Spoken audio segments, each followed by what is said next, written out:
Hello les vierges, j'espère que vous allez bien. Aujourd'hui, on se retrouve pour votre guidance de la semaine du 11 au 17 novembre 2024.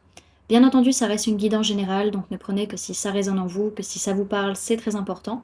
Comme toujours, je vous inviterai à aller voir votre signe solaire, ascendant, lunaire, pour avoir le plus d'informations possible pour vous pour cette semaine et pour les personnes qui souhaitent prendre rendez-vous, que ce soit pour un soin énergétique, un accompagnement holistique, une guidance privée, du feng shui, de la géobiologie ou de l'architecture d'intérieur énergétique, vous avez mon adresse mail en barre d'infos ainsi que les liens pour réserver directement le rendez-vous qui vous intéresse. Également, pour les personnes qui sont intéressées par les événements à venir, la prochaine balade géobiologique, elle aura lieu cette semaine, le samedi 16 novembre à 14 h aux étangs de Finlampin. Donc c'est ouvert aux petits comme aux grands. Donc vous pouvez d'ores et déjà réserver vos places pour cette balade, soit sur le site internet, soit en me contactant par mail ou par téléphone. Et pour les stages énergie des lieux, que ce soit pour apprendre à harmoniser son espace de vie pour plus de bonheur dans sa vie, ou harmoniser son espace de travail pour plus de prospérité dans son business, pareil, vous avez toutes les informations sur le site internet. Vous pouvez d'ores et déjà réserver vos places au module qui vous intéresse. Également, vous pouvez régler votre stage en plusieurs fois, donc ça ce sera par mail ou par téléphone qu'il faudra faire la réservation du coup. Et également du coup au niveau des dates, alors c'est des stages qui durent 3 jours, donc sur un week-end et demi, ce qui permet de ne pas avoir besoin de prendre de jours de congé pour pouvoir participer au stage, c'est toujours mieux. Donc voilà, et du coup pour les stages harmonisation de l'habitat, ce sera fin janvier, début février, et pour les stages de l'harmonisation des espaces pro, ce sera au mois d'avril. Également, vous pouvez me retrouver sur Facebook, Instagram, LinkedIn et TikTok. Donc voilà les amis, nous sommes partis pour votre guidance. Alors, pour cette semaine, il est question vraiment de recevoir un message, en tout cas de la communication à distance par rapport à une personne avec qui vous avez peut-être un lien d'âme ou par rapport à une personne du signe du Gémeaux. En tout cas, il y a un choix de cœur qui est fait que de communiquer avec une personne à distance. Ok. Alors, au niveau de votre sphère énergétique, il y a un grand lâcher-prise, ça crée vraiment un gros déblocage par rapport à vos doutes, par rapport à des peurs qui étaient absolument pas fondées, peut-être des peurs que vous aviez depuis le mois de septembre, peut-être pour certains depuis votre anniversaire, c'est possible. Ok? Alors, sur le plan matériel physique, on voit vraiment que par rapport à une relation, on est triste, on est bouleversé, ou alors si on n'est pas triste, en tout cas, ça remue énormément émotionnellement parlant et on comprend pas pourquoi, on comprend pas pourquoi ça nous fait ça, pourquoi ça bouge autant à l'intérieur de nous, peut-être parce que ce lien, il est tellement fort, en fait, hein, vraiment avec cette personne, et du coup, on s'isole parce que on se dit forcément, si la personne vient vers nous, ou s'il y a des nouvelles choses, eh ben, je vais pas y arriver. Voilà, il y a une peur de l'échec dans cette relation qui vous bouleverse et qui, j'entends même qui vous transcende en fait, hein, vraiment. Ok. Alors, sur le plan professionnel, on voit qu'on est beaucoup bloqué par rapport à des pensées limitantes et on a énormément de stress, énormément d'angoisse, énormément d'anxiété à cause de mensonges et de fausses paroles, soit que nous on a fait, soit que les autres font sur nous. Alors on a une prise de conscience en tout cas de tout ça, on comprend un peu le mécanisme qui est en train de se jouer à l'intérieur de nous et également on a cette notion où on se dit bah en fait c'est peut-être pas pour rien que j'en suis arrivée là, en fait, à un moment donné. C'est peut-être qu'il y a quelque chose que je dois comprendre de ça. Ok. Alors, sur le plan sentimental, en tout cas, on se sent centré, on se sent aligné, on se sent bien, on se sent vraiment dans notre bulle, même si les autres sont pas d'accord par rapport à une amitié sincère, loyale, où il y a de la fidélité. En tout cas, on se sent bien vis-à-vis de ça. Ok.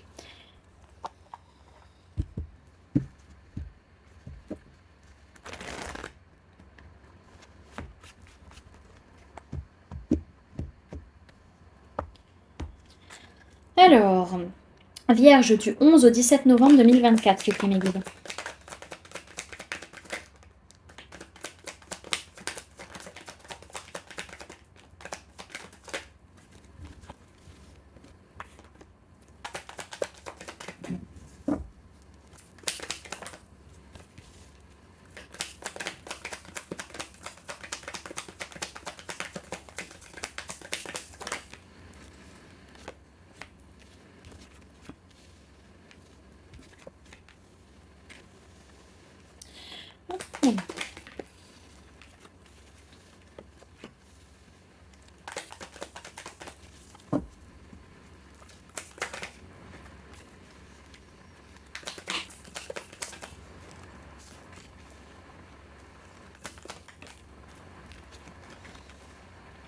Alors, au niveau des signes du zodiaque qu'il y a dans votre tirage, les amis, pour cette semaine, on peut parler de personnes de signe du lion, on peut parler de personnes du signe du taureau, et c'est tout. Voilà, c'est les seuls signes qu'il y a.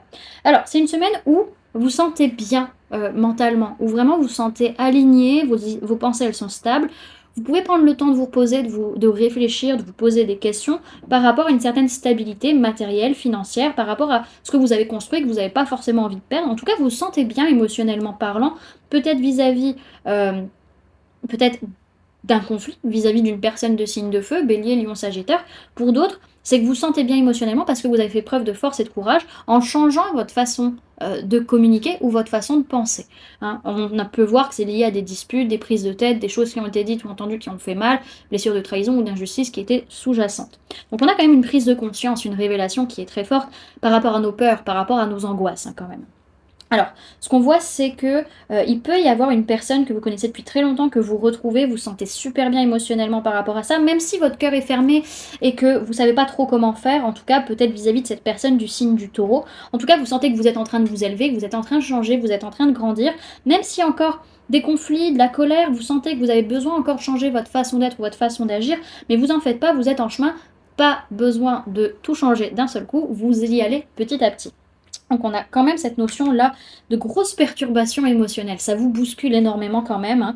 Hein. C'est pas rien pour vous et vous n'y comprenez rien du tout à ce qui se passe dans votre cœur. C'est un peu le bazar. Ok. Donc on voit que par rapport à cette relation du passé, voilà, vous sentez bien au niveau de votre mental, vous sentez stable dans vos idées, dans votre communication, ça vous permet de prendre le temps de réfléchir, de souffler un petit peu également. Vous avez peur de perdre ce que vous avez construit, peur de perdre ce que vous avez bâti, vous voulez rester stable et ne pas ouvrir plus votre cœur forcément à cette personne, mais vous êtes super heureux par rapport à cette personne du signe du taureau, ou en tout cas heureux de sentir que vous êtes en train d'évoluer, de vous élever, de grandir. Et alors oui, peut-être que ça plaît pas à une personne du signe du lion, peut-être que ça la met en colère. Pour d'autres, c'est que vraiment, vous faites preuve de force et de courage et que vous êtes en train de changer votre façon d'être, votre façon d'agir par rapport à une certaine colère qui peut être là. Oui, il peut y avoir encore des pensées qui tournent en boucle dans votre esprit, qui vous font mal, des blessures de trahison ou d'injustice qui sont présentes. Mais véritablement, vous êtes en train d'évoluer, vous êtes en train de rentrer dans un nouveau cycle, les amis. Alors derrière, ce que je vois, c'est vraiment que vous avez toutes les cartes en main, peut-être vis-à-vis d'une personne du signe du cancer. Pour d'autres, c'est que vous avez toutes les cartes en main pour avancer et faire des choix, les amis. Alors, pour cette semaine, le conseil qu'on peut vous donner, c'est la carte de l'éveil. Donc on va aller la lire de ce pas.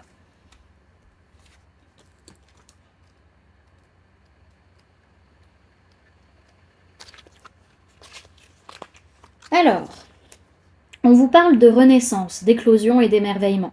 Sa formule sacrée, c'est je ressens l'énergie du vivant. J'ai attendu le temps qu'il faut et enfin tu éclos. Je m'éveille avec douceur. Aux lueurs encore aujourd'hui timides, tu réchauffes mon cœur. À l'écho des oiseaux, j'entrevois la vie reprendre ses droits. Telle une promesse de jouissance, j'honore ta renaissance. Cette carte symbolise Ostara, autrement nommé le printemps. Carte des saisons, elle invite à l'éveil et à la renaissance. Signe d'éclosion et de renouveau. Elle est source de prise de conscience. Votre esprit s'éveille à de nouvelles perceptions ou de nouvelles possibilités. Sentez ces énergies fertiles vous traverser. On vous dit que cette semaine, quelque chose s'éveille en vous et on vous conseille d'admirer la vie qui éclot sous vos yeux. Voilà du coup les amis ce que je pouvais vous donner comme information pour cette semaine. J'espère que cette guidance vous aura plu, vous aura parlé, aura pu vous aider. N'hésitez pas à me dire en commentaire comment cette guidance résonne en vous par rapport à ce que vous vivez actuellement. N'hésitez pas également à laisser un j'aime si cette vidéo vous a plu, à la partager si vous le souhaitez, et à vous abonner si ce n'est pas déjà fait en activant la petite cloche qui se trouve juste à côté pour ne louper aucune sortie de vidéo. Également, pour les personnes qui souhaitent donner un petit coup de pouce à la chaîne, vous pouvez laisser un merci, vous pouvez devenir membre en cliquant sur le bouton rejoindre, ou encore laisser un don via le lien PayPal que vous trouverez en barre d'informations. En attendant les amis, moi je vous remercie d'avoir cliqué sur cette vidéo, d'avoir pris ces quelques minutes avec moi, d'être resté jusqu'à la fin de la guidance. Puis moi je vous fais du coup plein de gros bisous, prenez bien soin de vous, à très bientôt. Bye!